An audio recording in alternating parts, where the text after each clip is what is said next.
Something is happening below the surface of Europe's headlines. Not a conventional mobilization, not open declarations of war, but a systematic, deliberate buildup of pressure that many analysts are now calling Phase Zero. In plain terms, Phase Zero is the quiet stage before kinetic escalation, probing operations, deniable attacks, information campaigns, and targeted disruptions designed to reshape perceptions, test defenses, and exhaust political will, all without triggering a formal war. Right now, those probes look less like isolated incidents and more like the opening moves of a prolonged shadow conflict between Moscow and the West. Over the past weeks, a pattern has emerged. Low-cost drones enter national airspaces for hours. Critical infrastructure experiences unexplained outages and spoofed signals. Maritime activity shows unmarked vessels and suspicious maneuvers near undersea cables and energy facilities. Cyber intrusions target industrial control systems at energy companies, municipal grids, and logistics platforms. Political messaging and disinformation amplify public fear and uncertainty across multiple countries. Taken individually, these events are worrying. Taken together, they form a coherent campaign designed to achieve multiple objectives at once: to coerce, to distract, to weaken alliances, and to shape the political environment before any conventional showdown begins. Why is this important? Because modern conflict begins long before tanks cross borders. In Phase Zero, the battlefield is not defined by lines on a map, but by the resilience of institutions, the reliability of supply chains, and the confidence of citizens.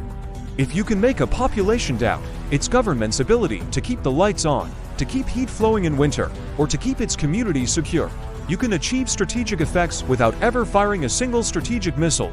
That's the threat Europe now faces. Let's walk through how this plays out, why Moscow would apply such a strategy, and what it means for NATO, for Europe's energy security, and for everyday citizens.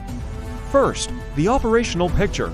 Drones are the most visible element because they are cheap, ubiquitous, and deniable. Small quadcopters, low-flying fixed wings, and swarms can perform surveillance, drop small payloads, or simply harass. They can force air defenses to reveal their radars, to scramble interceptors, and to expend political capital when the intrusions cross sovereign airspace. When dozens of drones traverse a trusted neighbor's skies for hours, that neighbor must respond publicly. That response becomes a test. Are airspace defenses rapid and coordinated? Do governments synchronize their messaging? Do allies step in with real capabilities, or do political fissures emerge? Then we see cyber operations working in parallel. Attackers probe industrial control systems, test intrusion pathways into electricity distribution networks, and attempt to manipulate data that operators rely on to make decisions. Some actions are reconnaissance, others are dry runs for a later destructive strike. The goal isn't always immediate effect, it's also to shape the attack surface and to calibrate what defenses will trigger what responses. A well-timed cyber outage in a regional grid during a public crisis can amplify fear and confusion. It also puts pressure on emergency services, government communications, and supply chains. When cyber probes coincide with physical probes, drones over pipelines, suspicious vessels near undersea cables, the combined effect multiplies. Next comes the political maneuvering. Information operations ride on top of the kinetic and cyber pieces. State and proxy actors amplify narratives that erode trust, that governments are incompetent, that sanctions are hurting citizens more than elites, that the cost of standing with Ukraine is intolerable. Domestic political divisions in several European countries make fertile ground. Long-standing policy debates, whether to keep contracts with certain energy suppliers, how much to invest in defense, whether to prioritize climate expenditures over hardening critical infrastructure, become weapons in themselves. When a well-placed cyber incident or a drone sighting appears just as parliamentary debates ignite, the political calculus shifts and the margin for resolute policy narrows. All of this feeds a larger economic lever: energy dependency. Europe's energy network is both diverse and fragile. Pipelines, LNG terminals, undersea cables, and national grids are the arteries of modern life. They were designed for commercial operation, not for hybrid coercion. A targeted campaign that blends physical sabotage, cyber disruption, and market manipulation can create shortages or price spikes that ripple through the economy. That ripple then becomes political pressure.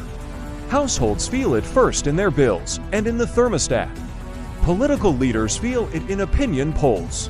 When governments face a choice between immediate domestic stability and long-term strategic alignment, political survival instinct can push them toward the easier route. Why would Moscow choose Phase 0 instead of open escalation? There are three connected reasons. 1. Plausible deniability. International law and collective security mechanisms struggle when attribution is murky. Unmarked ships, anonymous cyber operations, and small drones do not meet the conventional threshold for invoking mutual defense articles in the same way an overt invasion would. 2. Cost imposition.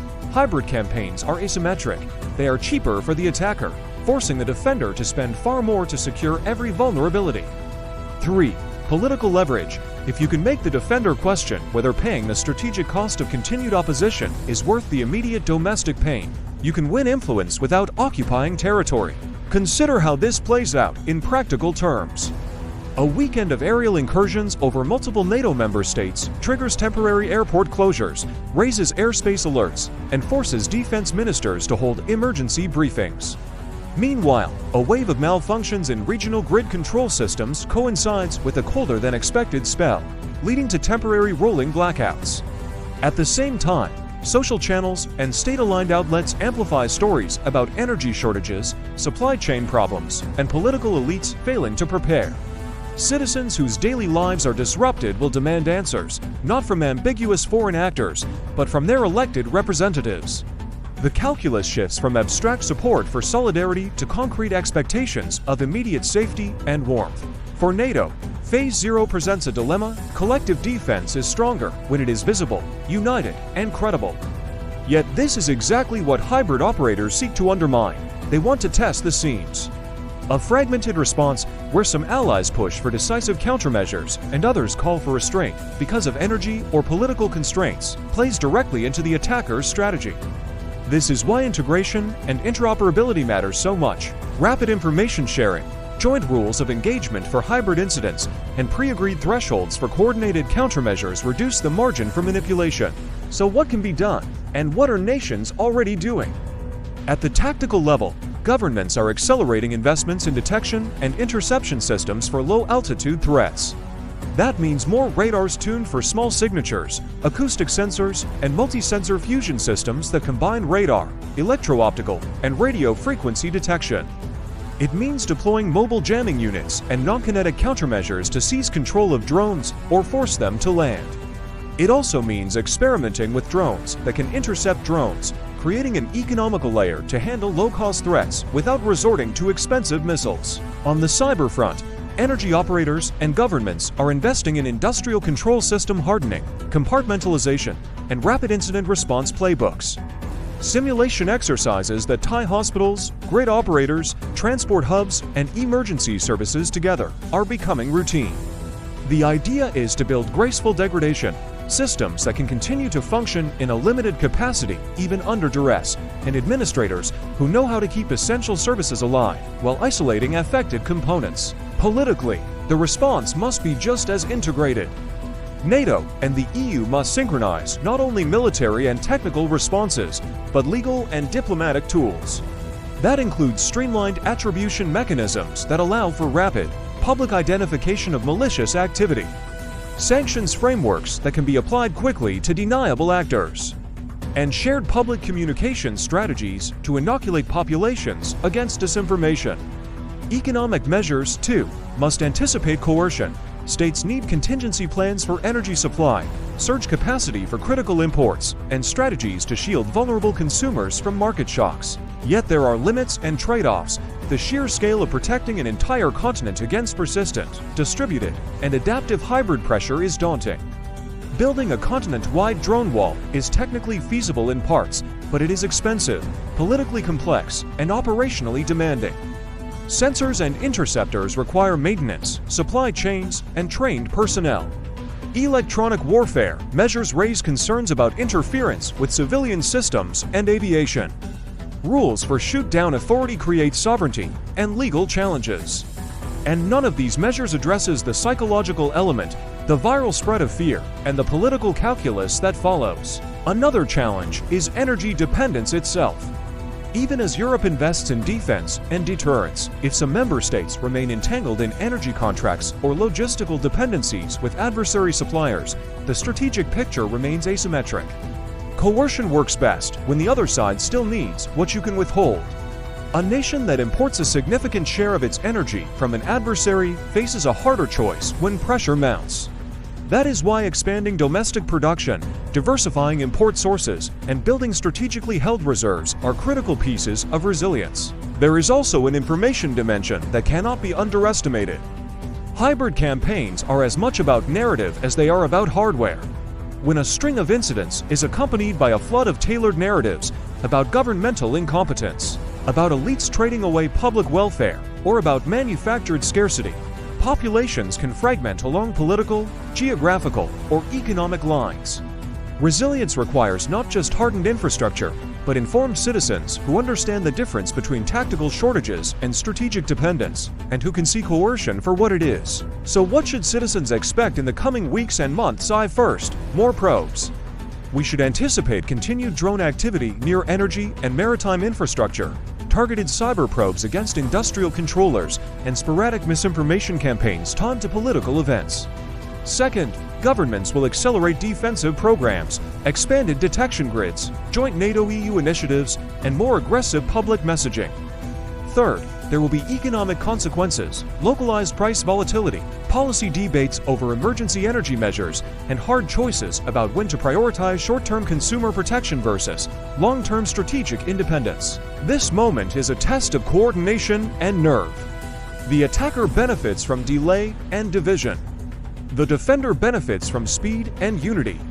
If European nations can move quickly to integrate sensor networks, harden energy systems, and coordinate legal and diplomatic tools, they can blunt the strategic logic of Phase Zero. If they hesitate, the asymmetric campaign will have already achieved many of its political aims, fraying alliances, constraining policy options, and sowing doubt among populations. We must also consider escalation risks. If hybrid pressure realigns political coalitions inside target states, pushing some governments toward appeasement or energy accommodations, the adversary gains leverage without firing a single strategic weapon.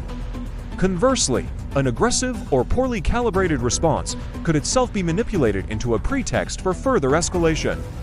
The middle path, resolute deterrence combined with clear thresholds and transparent attribution, is difficult, but it is the most stable route out of this pattern. Finally, a clear reality: Phase Zero is not temporary. This is the new normal of strategic competition. Nations will train, adapt, and incorporate hybrid tactics into their doctrines. That means long-term investments in resilient infrastructure, public education about disinformation, diversified energy portfolios, and faster multinational crisis response mechanisms. For Europe, the question is whether it will view this as an emergency that demands rapid structural change, or as one more recurring crisis to be managed piecemeal. If Europe succeeds in building a credible, integrated defense and energy resilience strategy, the effect will be profound. It will deny the attacker the strategic returns of hybrid coercion, reinforce alliance cohesion, and stabilize political expectations ahead of winter.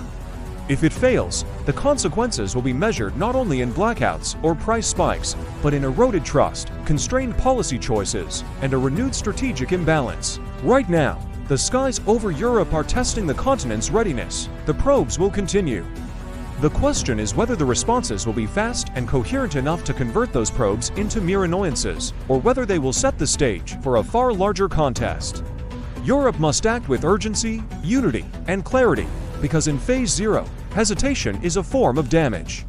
If this strategy continues unchecked, the continent could be heading toward its most unpredictable winter in decades, a season not simply of cold, but of political strain, energy shortages, and the erosion of confidence that underpins democratic resilience. The next moves will determine whether Europe weathers this testing phase, or whether the quiet war reshapes the continent's future.